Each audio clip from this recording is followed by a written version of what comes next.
I've been wanting to get a pannier on my Bonneville for a while, and I'm not really fond of the panniers that come for the T120, so I wanted to get more of a older 1940s look. So what it is, I found this old Rothco canvas bag. It's a heavy canvas, and this will look actually great on the side of the Bonneville. I've actually done some measurements, and it's going to look great. So, but one thing that is the downfall is I want to have this, it's not going to be very water protected. So what we're going to do is we are going to create our own wax, and we're going to apply our own wax, and we're going to wax this up, and it'll give it at least a year's worth of outdoor protection.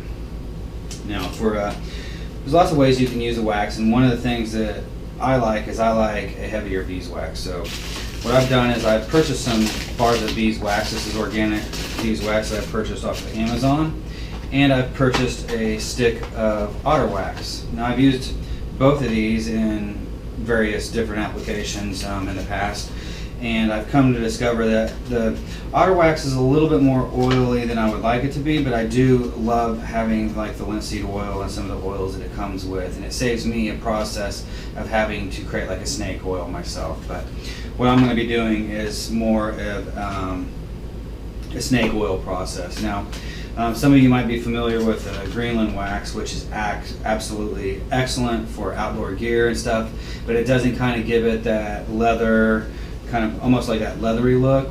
That process is called snake oiling, and to create your own snake oil, it's actually a pretty nasty process. It takes turpentine along with linseed oil and beeswax, and everything is extremely flammable, and the fumes can be pretty obnoxious as well.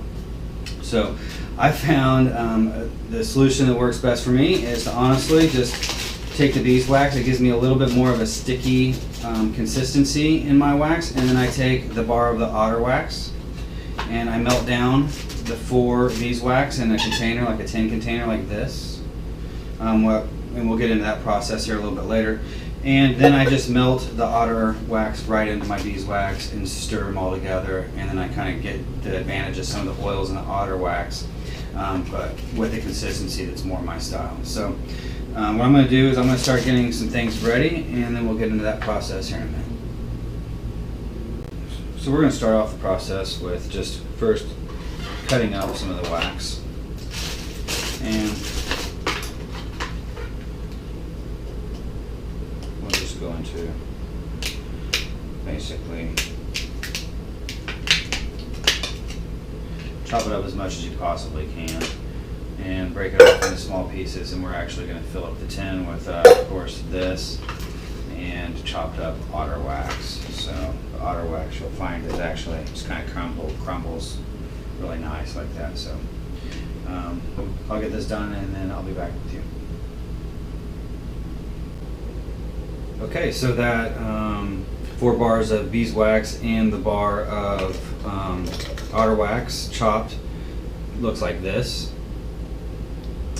and it fills up this 8.8 ounce can about halfway, so you get about 4.4 ounces, about 4.5 ounces worth of wax total. So that should be plenty enough to do this bag. And next thing we're going to do is we are going to actually melt this down. So what I'm going to do for melting it down is actually I'm going to place this pan inside a bigger pan of boiling water. The reason being is we don't want too much direct heat, because if this wax burns at all, it will actually smell burned and your garments will smell burned.